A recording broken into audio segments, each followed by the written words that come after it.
Good evening and welcome to another edition of Inside the Issues, sponsored by the League of Women Voters Richfield. My name is Maureen Scalia and I'm the moderator for this interview.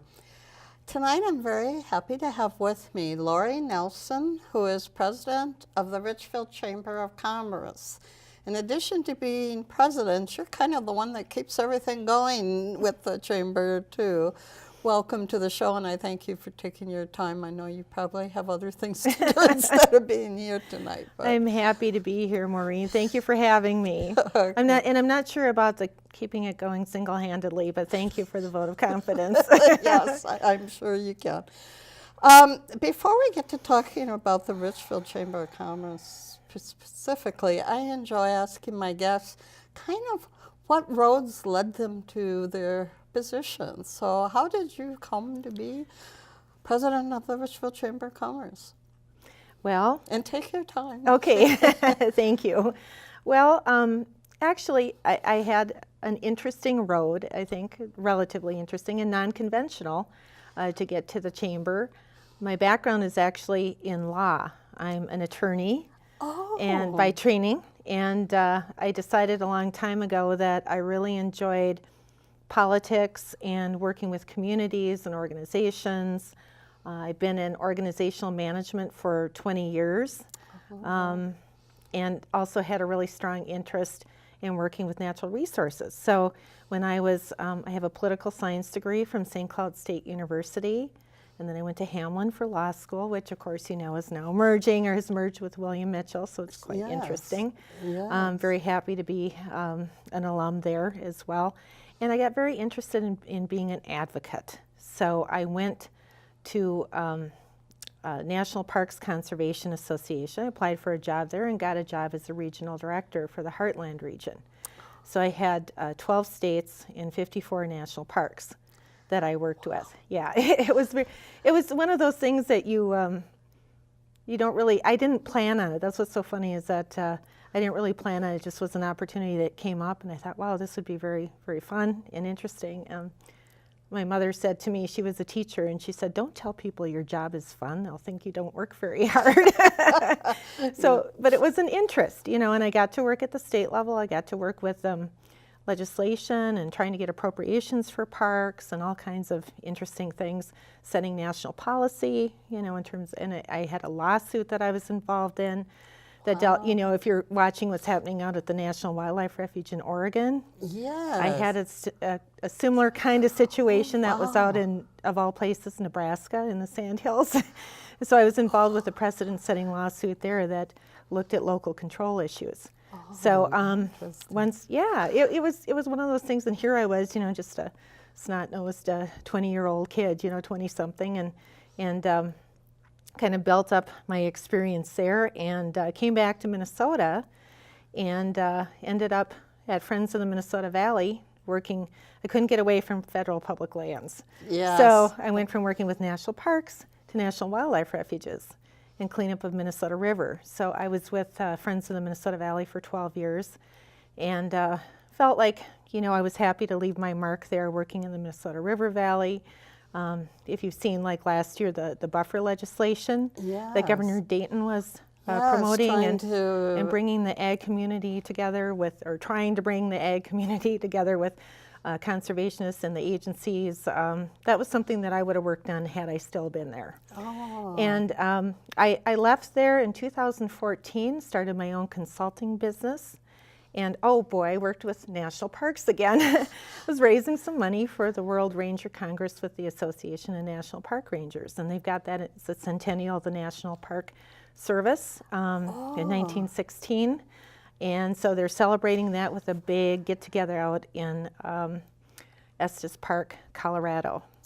So I've been there a couple of times. Have you? Yes, love that it's park. beautiful. Rocky Mountain National Yeah, isn't Park. it beautiful? Oh, So- I am a big fan. I just have to tell you that for a number of years I've been donating and a member of the National Park Conservation Group. Oh, wonderful. So I don't know, maybe that's a topic for a whole nother It could be. show, because that's a huge, to It anybody is. who cares and loves our national parks. It's been a real privilege for me to work with those organizations.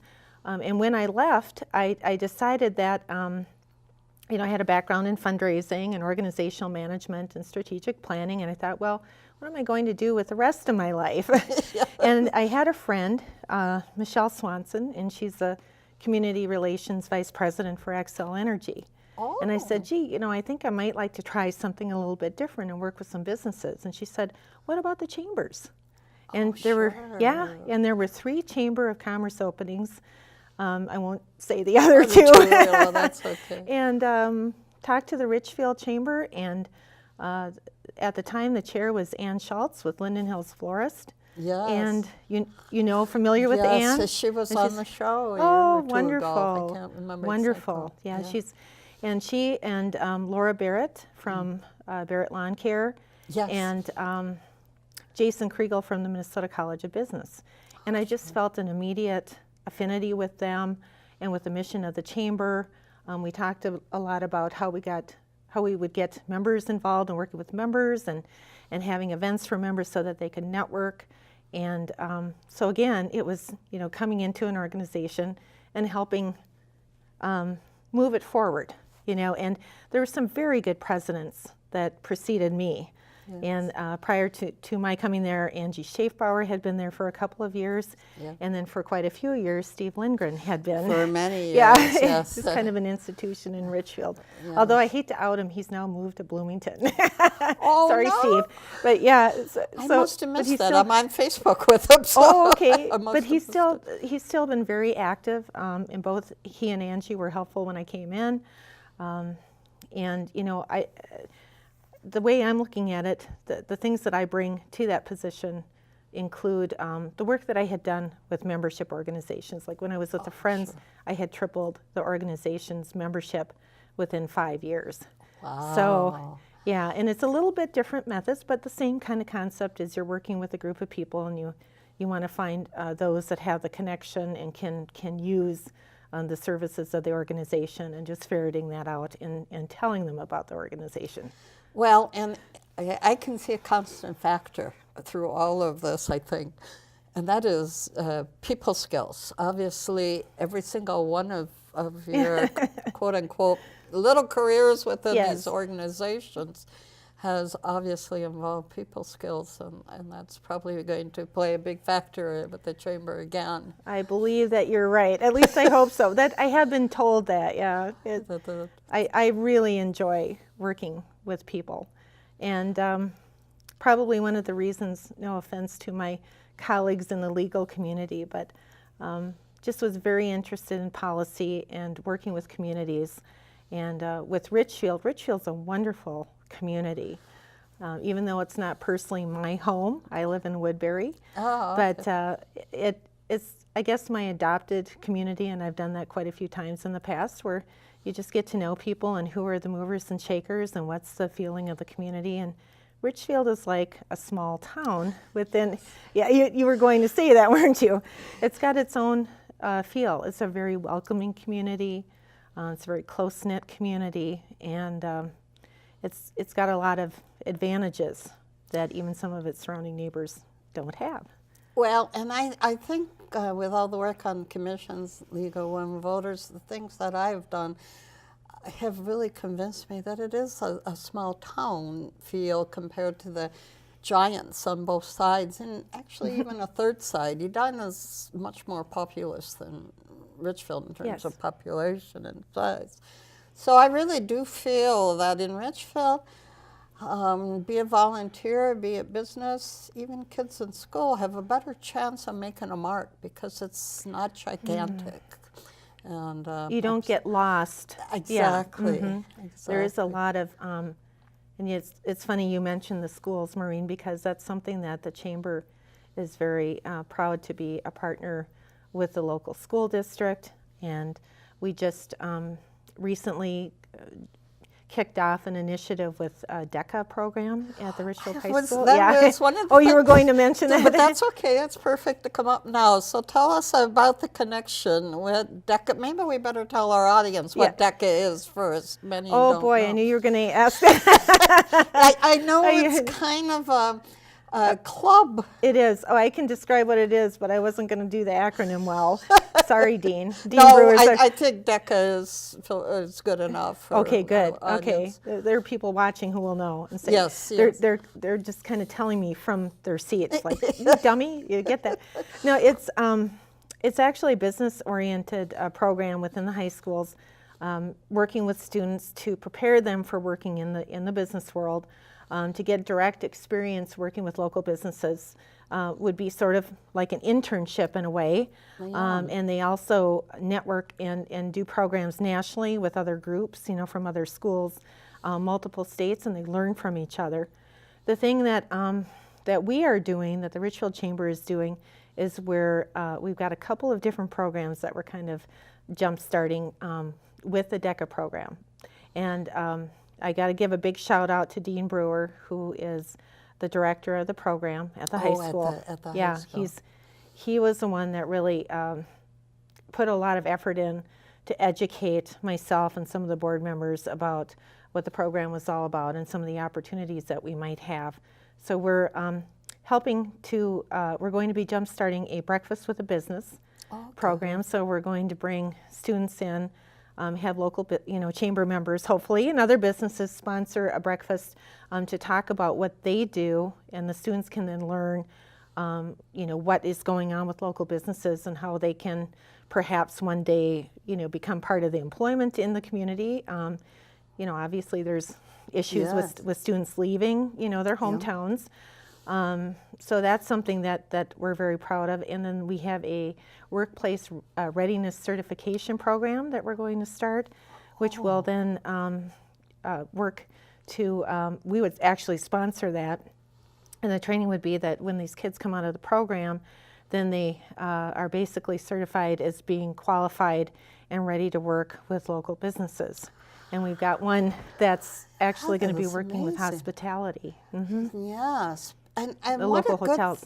thing, because certainly kids in high school really don't know what's available out in the real world. If they think they might be interested in an area, it's good to find out for sure. Yes. Before you spend 4 years in college and pursuing a business degree and coming out and saying, oh my goodness, this is not what I thought it was. And that does happen, doesn't it? Yes, it does too often, I think. So these kids are actually going to kind of go into a business and learn about it and work for them, and then have some kind of credential when they're done. Yes, yes, when and they graduate. that's what we're hoping. It's almost like a mentoring program. I was just going to use that word and ask you if that's what it was. And of course, if Dean was here with me, he could describe it a lot better, because he's been working with the program for so many years. But there's been a long-standing history of the Chamber working with the schools. Yes. And I know that started, I'm the 8th president of the Chamber. And not long after I started, Steve Lindgren stopped by and, or did he mail it to me? I can't remember. He might have sent me a packet that said, to lucky number 8 from lucky number 6. Oh. So talking about how fortunate it is to be in this kind of position and do some good for the business community and the community as a whole. I was going to say what helps the community, business community, will help Richfield as a whole. So that's good. Well, that's our slogan. Oh, it is? Yeah, connecting businesses for a prosperous community. Yes, I actually wrote that down. I saw that on your website. I can't take responsibility for it, but I do agree with it. Yeah, well, let's talk about Chamber of Commerce's in general, and then move onto Richfield specifically. Now, I know you're new. What is it, 2 years or 1 year? Or? No, 8 months. 8 months. Oh my goodness, you really That's are. why I brought notes, So just Hopefully I won't in need them. general, I think everybody sort of knows that Chamber of Commerce are made up of businesses in a community. Is that correct? It's funny, when I started with the Chamber, now I'm kind of a child of the 80s, okay? Yes. Okay. That's when I graduated from high school. I'm dating myself. But I thought everybody knew about chambers. Yes. And they don't. And I think it was expected years ago that you would join the chamber if you were in the community. And obviously cultures have changed, society's changed, technology's changed, communication with potential clients, whatever has changed. But chambers of commerce have been kind of a stalwart of communities, including Richfield. Richfield's chamber has been around for 60 years. We just celebrated our 60th anniversary. So And that means it started in 55? That's right. Okay, okay. Yeah, I'm not that quick tonight, but it is definitely 60 years. We just celebrated that anniversary with a party at the Legion, which really went well, attended by like 90 people. Wow. But chambers are, the focus of chambers are to foster and grow and enhance the businesses within each community. And the members, we have 180 members in Richfield. I'm getting a little ahead of myself because I'm talking about Richfield. But they, their mission is to kind of foster and enhance the economic climate within the local community, also connecting it to state and national policy where needed, Okay. which I'm sure you understand, having been involved in policy issues. So is there like we advocate for local business, and we enhance their networking opportunities so they can grow and expand in the community? Yes. And maybe beyond the community. So is there like a state kind of umbrella of these commerces, and then also a national? There is. Okay. And we are members of both. Okay.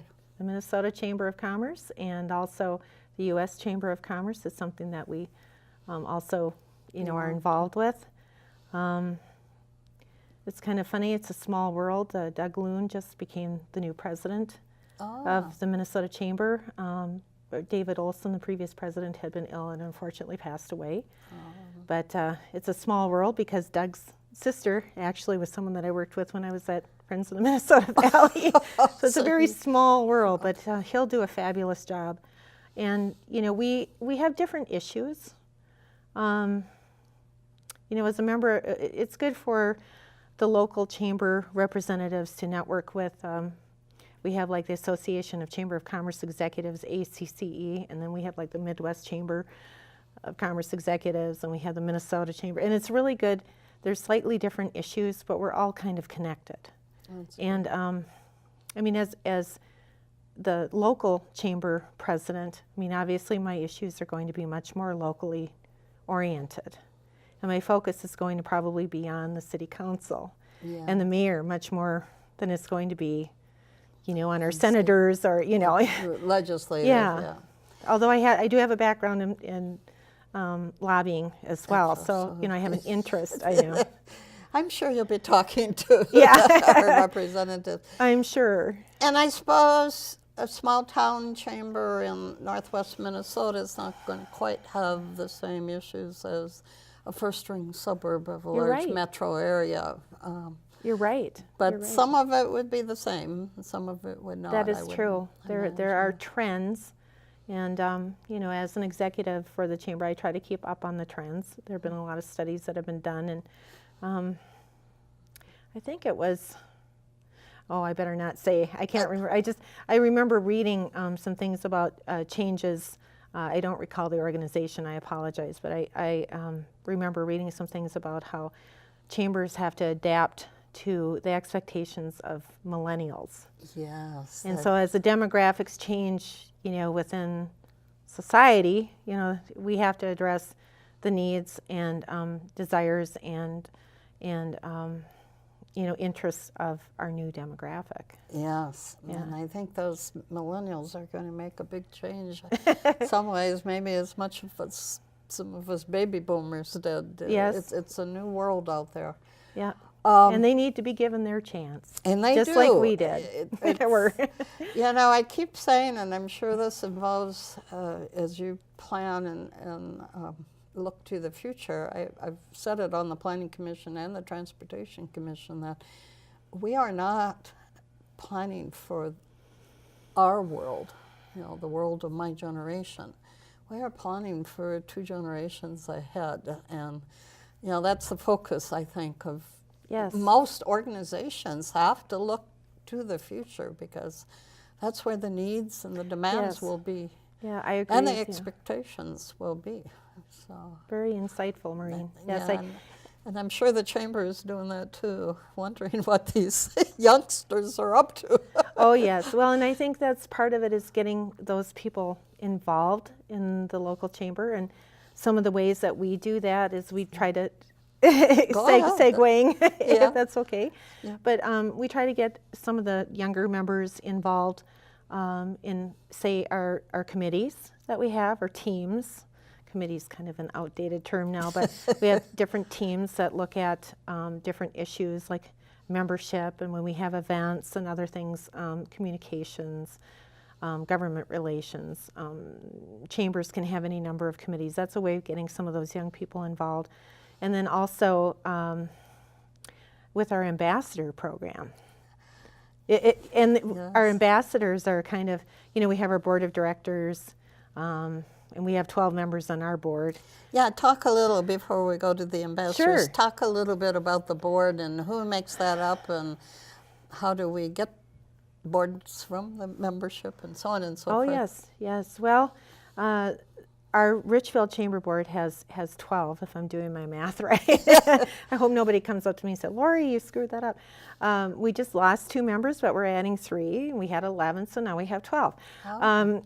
We have a mixture of board members. We have Brad Beard with Fairview Southdale Hospital is, yes, very nice, isn't it? A good, somebody who is very active not only in Richfield, but in Edina and Bloomington, and you mentioned the beer chambers, which we'll probably get to. Yeah. But very active in not just the Richfield community, but the area, kind of regional.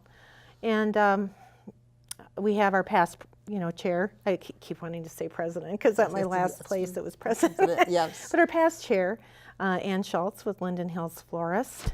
Mm-hmm. And I don't know that I want to name each person, No. but we have a representative from BMO Harris Bank. We have a representative from Best Buy. So we have the large, companies. We've got somebody coming in from Mitsubishi. Oh, sure, they're brand new. Yeah, Fairly. barely. About a year now, too, maybe Yeah. 6 months, something like that. And we've had that kind of representation. I mean, Tim Carter, who you've, I think, had on your show Yes. in the past with Richfield Bloomington Honda, just had the big expansion and everything. He's been on our board. He's not on it currently. But we've got some small companies like Barrett Lawn Care, Laura sure. Barrett. We've got somebody from DQ.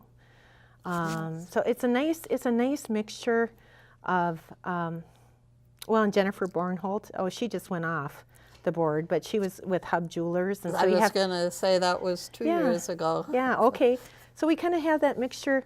We've got one from Midland Title Company.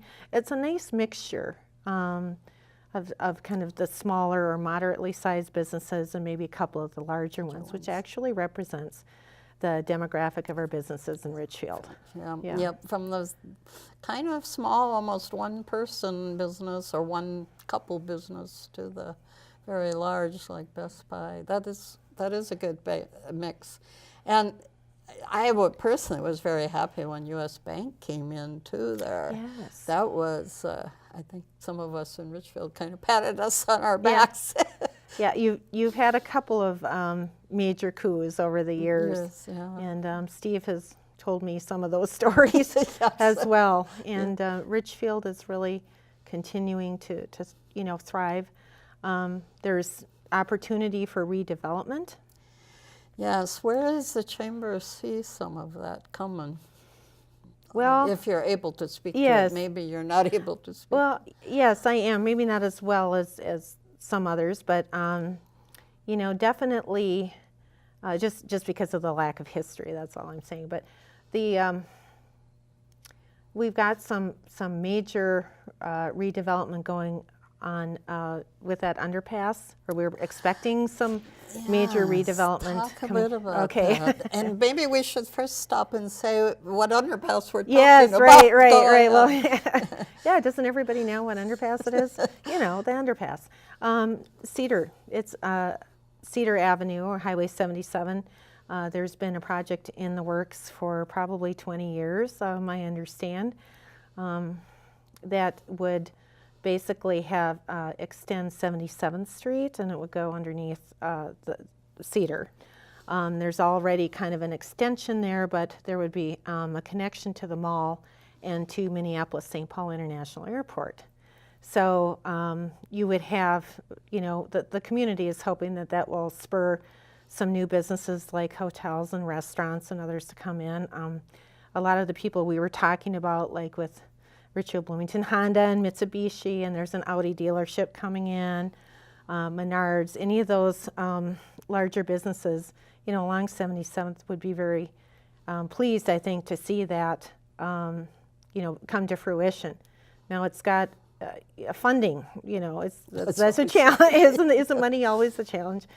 But as I understand it, there was a total of $12.5 million that's from bonding funding within the last couple of years that's going toward planning, and then also, it can't be construction.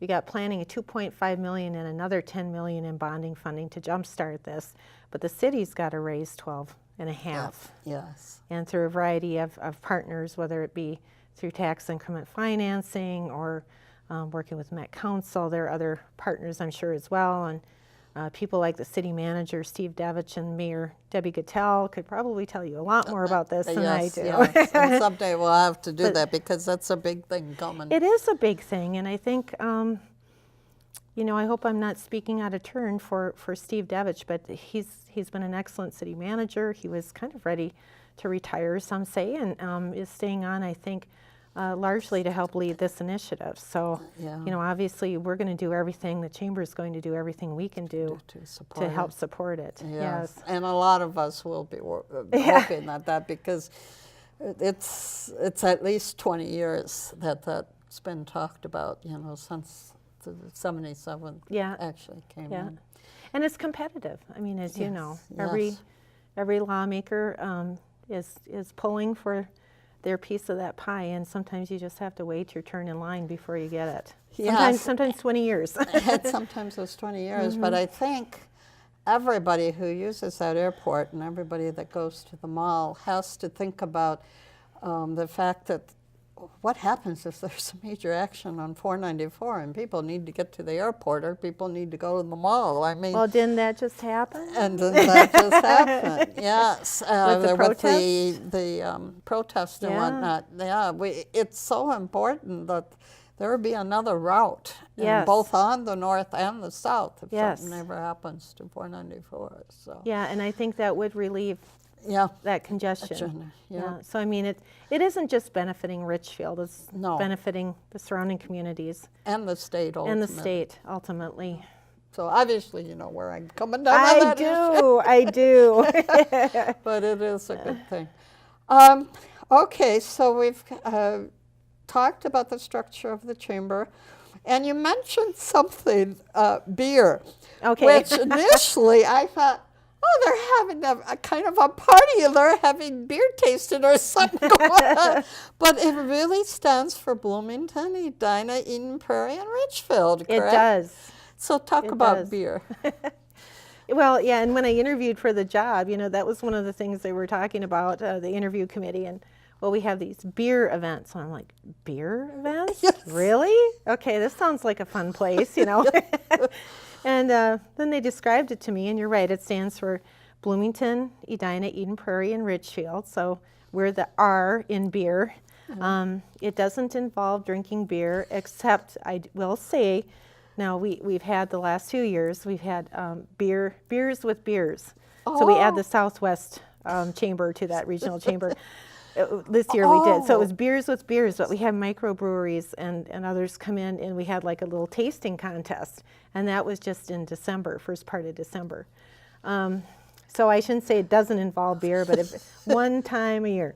Otherwise, quarterly, we have combined chamber events. And that's the chambers of Bloomington, Edina, Eden Prairie, and Richfield.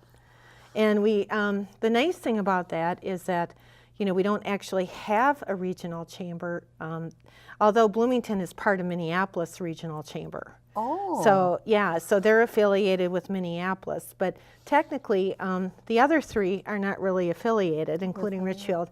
But we thought it was a good idea for us to join forces and increase the networking and professional development opportunities for our members.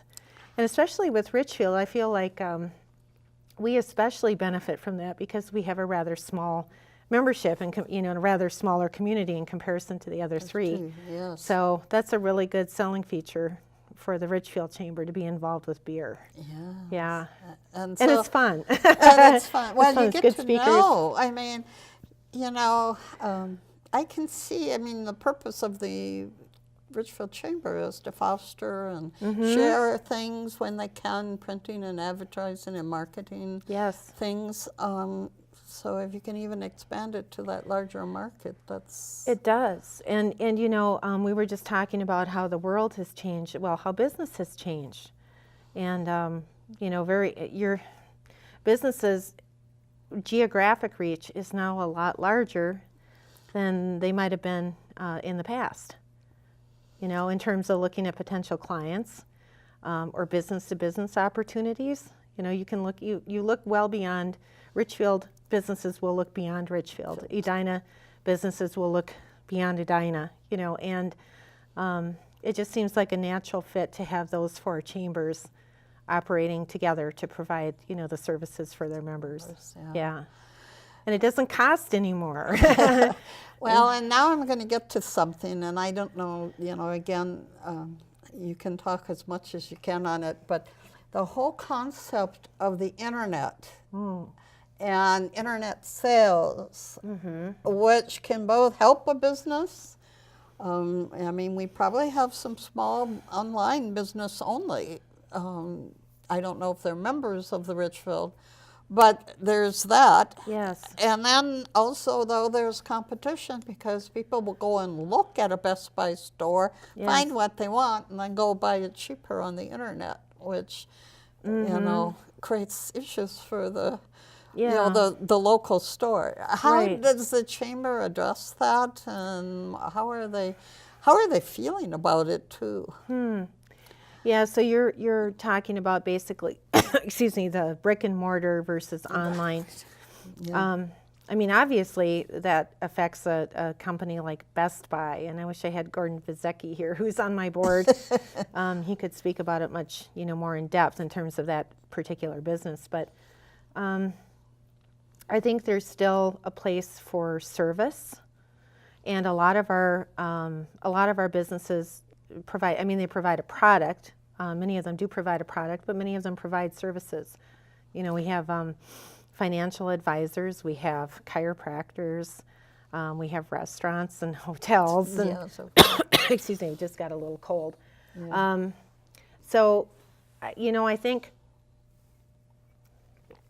I think one of the things that I really noticed about the brick and mortar versus internet is just looking at chamber membership, benefits of chamber membership in general. A lot of businesses think that they can do marketing, e-marketing, solely. And we don't need the interpersonal connection as much, but that's really not true.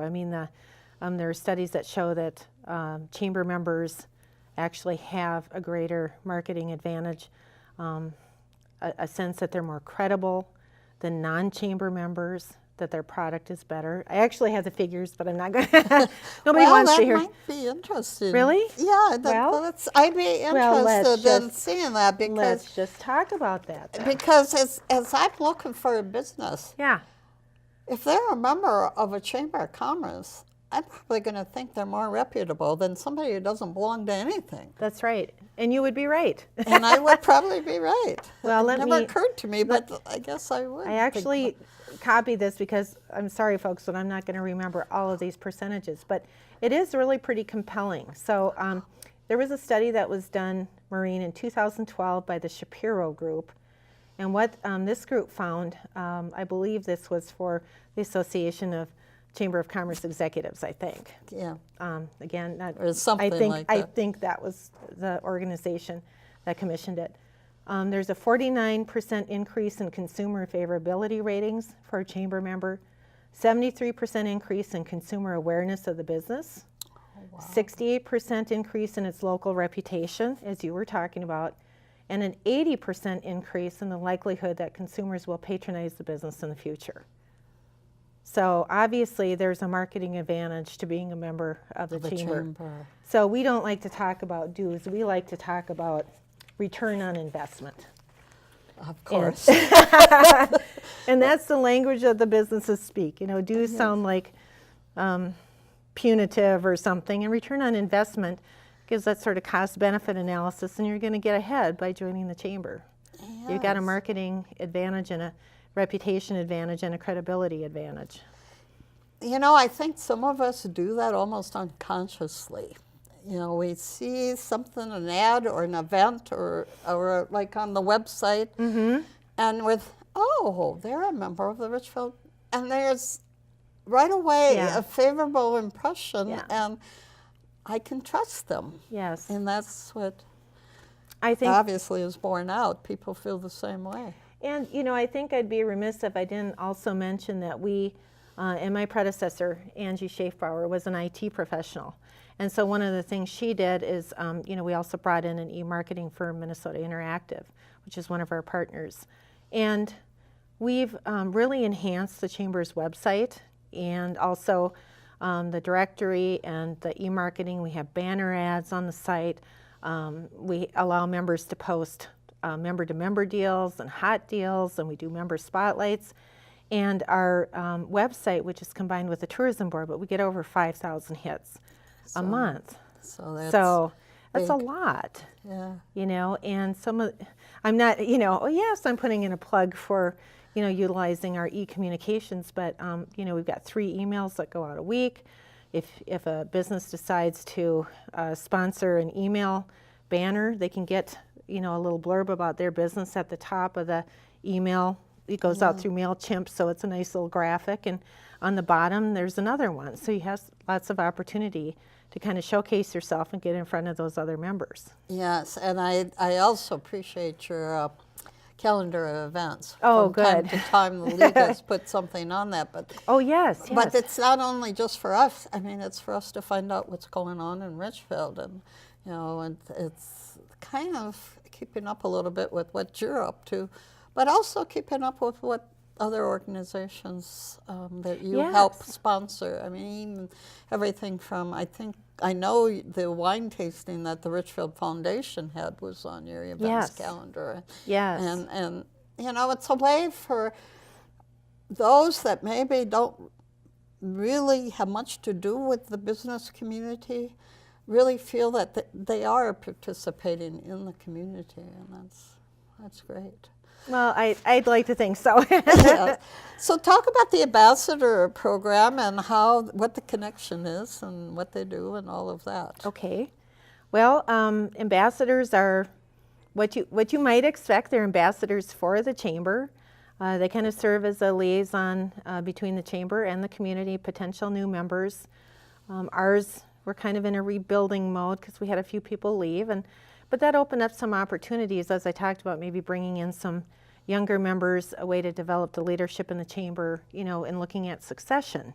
Because, you know, one day all of us are going to move on, and you want to have that, you know, set of leaders coming up so that they're ready to kind of take the reins when their turn arrives. Yes. So the ambassadors will go to events, chamber events. They'll greet incoming members. We try to encourage our members to bring non-members in or potential new members so they can experience the chamber, see what a program is like, see what the membership is like, meet some new people, and you know, try it out. Another thing that the ambassadors can do is, as we go out and we meet with prospective members, they can go along and tell their story about, you know, personal stories are always really good, testimonials. This is why I joined the chamber. Here's how my business has increased, or people that I've met, you know, a lot of them have personal stories they can share. Board members are the same way, you know, they are expected to, and they do give testimonials, and they, you know, it's part of their job to go to these meetings and to reach out at events and talk to potential new members and say, this is why I'm a chamber member. So they're kind of ambassadors, are, along with the president and the board members, are kind of a face of the chamber. And in some ways, they're almost more credible because they're I hate to say it, but they're members, they're volunteers, you know. Of course, the board members are as well, but they're choosing, you know, to promote the chamber to the rest of the community and potential new members. So they put in a lot of extra hours and a lot of effort. Now, are they kind of serving as mentors, or are there other people in the chamber that sometimes will take a new business kind of a little bit under their wings and let them know about the ropes and what they have discovered to be effective and so on and so forth? Yes, and Maureen, you actually brought up, actually that's an area that the Richfield Chamber is working to enhance, because that's how you retain members. That's how, you know, it's having that personal communication. I mean, you and I are gregarious, outgoing people. Not everyone wants to go to a meeting and feels really comfortable with, you know, 30 people that they don't know. Yes. And going up and introducing themselves. I mean, the ambassadors and the board members, having a mentor.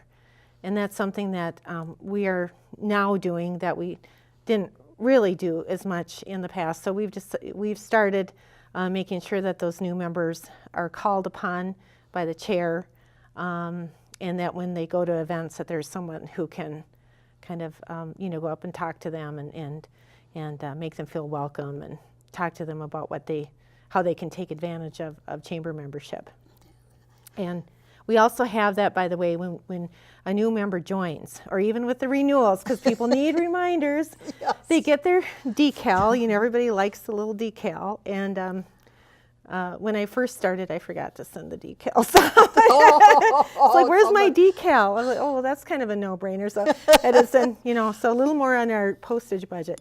But you know, they like the decal, but there's also a tip sheet that we send out that talks about, they have their login information so they can go on the website. They can enter when they have press releases and they have deals and stuff going on. They can enter that, events, they can enter that all themselves, or they can call me. But the tip sheet kind of shows them how they can best take advantage of their chamber membership and get the most for their money. And also, the membership is not limited to just Richfield businesses. It's or people, I should say. You know, it can be people from other communities, mostly, I assume, surrounding communities. And that's true. A lot of the joint members, or even, you know, some of them, I've had some from kind of South Minneapolis area that said, well, I thought I would kind of get lost in Minneapolis, and I live right on the line. I had one who had a home business. I won't, you know, mention who it is. But that person said to me, that's one of the reasons I chose Richfield, is because I felt like it was a little smaller and a little bit more welcoming, that I could network more intimately, you know, with your membership than if I went to the regional chamber. Yes. So their members they shop around, you know, and many of our members are multiple chamber members. Even ours are multiple chamber members, especially within that beer group that I was telling you about. Yeah, I was going to say, with the closeness, I mean, yeah, not very far from the hub to Southdale. Well, especially with Edina and Bloomington. I mean, Eden Prairie is a little bit farther removed, but Edina and Bloomington, we have a lot of dual memberships, a lot of crossover. Okay, we talked about one area that we hope to see some maybe new businesses. And obviously everybody's talking about, how do we survive 66th Street reconstruction? Oh boy, we yes. do. I assume your business people are a little concerned about that. Well, they are. And I think there's still a lot more information that needs to get out to them. I just met the other day with the Director of Public Works, Kristen Asher, and I know that Angie, my predecessor, had also met with her and kind of conveyed information to our membership. The city's had some open houses. They've got one coming up on January 20th from 10 to noon at City Hall. So if anybody's interested in the project and wants to learn more, please come. You know, it's you need to get involved, you know, in order to be informed. And I know the chamber is kind of a liaison to the business community, but it never hurts. In fact, it's always better if you're affected that you directly, you know, you get involved and go to meetings. It's a multiple stage project. There's a sanitary sewer project that's going to be done by Met Council Environmental Services. And I just went to an open house, I think in November. Yeah, Did you hear about that? Yeah. Yes. And that's pretty much Portland East, or is it? Oh, shoot. I knew you were going to ask me that. I think that's right. Yeah, it's a couple, they gave us a map. Right. But I think that's going to be rather, I shouldn't say short-lived, but that's 2016. I believe so. And then, let's see, 17 through 19 is the actual construction. So the sewer project is going to precede the road construction. And which makes sense. Yeah, which makes sense. Yeah, it was really interesting when they were describing how they were going to do that. They were, and I've got an overly simplified version of this. They've got some kind of polymer or some kind of sleeve that they put down into the sewer system, and it kind of binds with the old infrastructure and makes it, you know, stable. Yeah. Oh. I thought, wow, that's really interesting. And he's like kind of like blowing a balloon in there, blowing it up. You know, sorry guys, I'm sure the Public Works is going, oh my goodness, don't let her talk about it. But that probably makes a lot of sense. Yeah. That it'd be done that way, and that way they don't have to totally rip out exactly the old stuff. They can just put a imagine new thing in that will bind and. Well, it's less disruptive and it's less expensive. I can't imagine. They probably were throwing numbers out, but I can't imagine how expensive it would be and how disruptive to replace the whole thing. So, I mean, I think our members are concerned because obviously 66th Street is going to be widened. Yeah. And there's going to be a disruption, again, a disruption in business, a disruption in access a little bit, although I know that the city and Hennepin County is really kind of the lead on this project. Yeah, Hennepin is funding it. Yes, most of it. And they, I think they're going to be working really hard to make sure that they've been going around, I guess, talking to each individual business. Oh, good. I've not heard from businesses complaining about the process. Of course, I'd love to hear if there is any issue. I would, of course, want to hear about that. But most of our members are just kind of taking a wait-and-see attitude. Well, I know that the city is going to do everything possible to make sure the businesses are all able to stay open. And oh, absolutely. And you know, if you think about it, there's on the east side might be more of a problem, but certainly our bigger areas on the like the hub and in between maybe Nicollet and all the way to France. I mean, Xerxes. Xerxes, yeah. A lot of those businesses have an access from 65th Street. That's right. Or 67. Well, on the south side, it's probably not as easy, but on the ones on the north side, 65th Street really does help out there. Yeah, and I think that's what, you know, a lot of this I think is planning and education. And I've actually talked with some city representatives too. I'd like to get maybe a committee, I hate to say committee, but a group of businesses that's a little bit more engaged in this process, and hoping to get them, you know, starting with this open house on the 20th. They've had other open houses, but from what I understand, they haven't been well attended. No, and unfortunately, I know. With my experience on both the transportation and the planning, the open houses are never attended the way they should, and then all of a sudden the week before people are all upset because everybody's they didn't know about it. Yeah. So, I know. Yeah, that's kind of just par for the course. Well, it's human nature, and people are busy. But yeah, I mean, the earlier you can get involved and the more proactive you can be. I would say, you know, obviously the chamber will be very involved. I'll be very involved. But, you know, frankly, I'm an office of one. Yeah. And it's much better to have, it's just like in anything in politics. Who has more influence, a lobbyist or a constituent? Yeah, the one that shows up. It's the constituent who votes, who's, the one that shows up, and the one that votes or is a resident or, you know, is directly affected or, you know, votes for the legislators, the city leaders, and everybody else. So, Well, and my hope is, and I'm sure it's your hope and the business community's hope, that when it's all said and done and constructed, that it'll make the ability of people to get to the businesses much easier than it is now. Absolutely, it's going to be a positive, for the community. There's no question.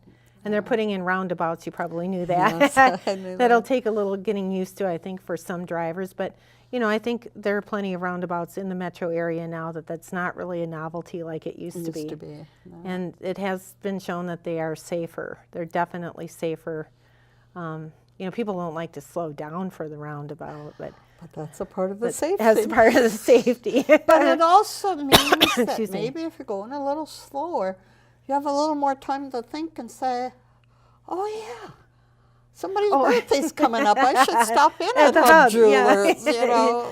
kind of that thing. Maybe there'll be a little bit more enhancement because I sure hope so. people are slowing down and they recognize and utilize the businesses that we have.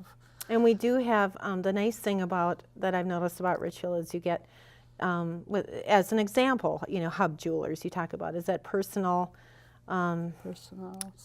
service you get and attention. I hate to say it's that rather than going to, I don't want to say. Well, one of the chains. One of the big chains, yeah. Yes. And I know it's just, and that's the nice thing about Richfield is that people, do talk up other people's businesses. They get to know each other. There's relationships that are developed, and it really is like a small town community almost in the city. And I don't know, I have to put a plug for my neighbors on the west side of Richfield. We are just devastated. We lost our Baker Square. Oh, I know. And it seems like it's sad. I don't know. There's rumors going about, why and wherefore. Mm-hmm. And I don't know. It seems to me somebody made a bad decision. And that Baker Square was a nice thing to have. All of us could quick, even, between church or services or something, just dash over there and have and I miss my Wednesday pie. Oh, I know. And you aren't the only one that misses the Baker Square. Yeah, and I'm wondering, is the chamber, or do they ever actively approach like Baker Square and say, can you find another spot? Or because I know that place is open. I mean, empty. It just sits there empty, and somebody's losing money on it, I know. Oh, yeah. And that was one of those things. Actually, our treasurer had just gone there and sent me an email. She's like, Baker Square just closed. And I, like you, I don't want to say because I don't know the truth of the situation, but that's. The chamber does get involved to some extent in trying to bring in some new businesses. We often, I think, respond to issues with existing businesses when they're remodeling or they're, growing or new construction. We had some issues. Fireside Foundry, they expanded and renovated, and also My Burger came in, and that was new. Yes. And they had to address odor issues. Yeah. And so there's, a city ordinance that deals with odor abatement. And I've talked with some of the city staff about it, and they've explained, some of it. And obviously when you have a higher density community or mixed use, and you got to kind of address that issue. But I know for those particular businesses, the communication, I don't know what happened, but they felt like they had to pay a very kind of high amount of money to address the issue. And what I would ask as a local chamber president, and I would like to sort of look into, is what's the parity with other surrounding communities? Yeah, what does... what does Edina do? And I'm remiss to say that, and hesitant to say I haven't checked into Edina's ordinance yet, but I mean, that's the kind of thing that chambers typically get involved in. As an advocate for advocate for their members, but I mean, I would like to get more involved in economic development, and I just had a nice conversation with Tim Carter about that, who has some very specific ideas about what he thinks could kind of jumpstart it and be, enhance the community. Yeah. Because we all win, Oh, definitely. Yeah, no, it's a win-win situation when the business community is strong and active. They'll support our schools. They'll support our, charitable Yes. groups. Yes. And and plus make it a more pleasant place for Richfield residents To live. Yeah. Yeah. And I'm one who will go to the little Hallmark place in the hub rather than the one at the Mega Mall because I've Shop learned local. to visit with the cashiers who've been there forever and a day. So There again, that's that personalized service, Yes. and talking about shop local. yes. And that's, a message we try to get out too, because Yeah. you want to support your neighbors and your community. There's still some of that still survives. Well, the hour has gone almost too fast again. Wow. And we've got about a minute before I need to sum up. Is there Okay. anything that I haven't touched on that you might want to touch on for a minute? No. We think I think we've covered most of it. I would just, being a good chamber president, I want to put a plug in for the organization and businesses who are watching and feel like they can benefit. Please go to our website. Our returns on investment, Yes. our initial investment is very competitive compared to our surrounding chambers. So you can get that benefit of that beer involvement for probably the lowest fee out of the four. So that's great. great. And we're just a great organization, and check us out. And plus you have fun. I know you have a Yes. night at the Magicians, which I Yes. believe is kind of like a semi-pro hockey or It is, yeah. Okay. And Richfield is fortunate to have the Minnesota Magicians, and we've got the Chamber Night at the Magicians on January 22nd. That's a Friday. It's only, I hope I get this right, I think it's $25 for non-members, $20. No. Let me take that back. It's $30 for non-members, $25 for members, but that includes your ticket. And then we've got a social hour at 6 o'clock beforehand. It should be a really fun time. And a drawing for a game jersey. So lots of fun. You don't have to be a member to come to chamber events. Well, and I want to thank you. Our time is up. So Well, thank I you, want to Maureen. thank you very much for being here. And to my viewing audience, I really want to thank you for watching us. And my guest again tonight, in case Thank they you. missed it at the beginning of the show, is Lori Nelson, who is president of the Richfield Chamber. Thank you, Maureen.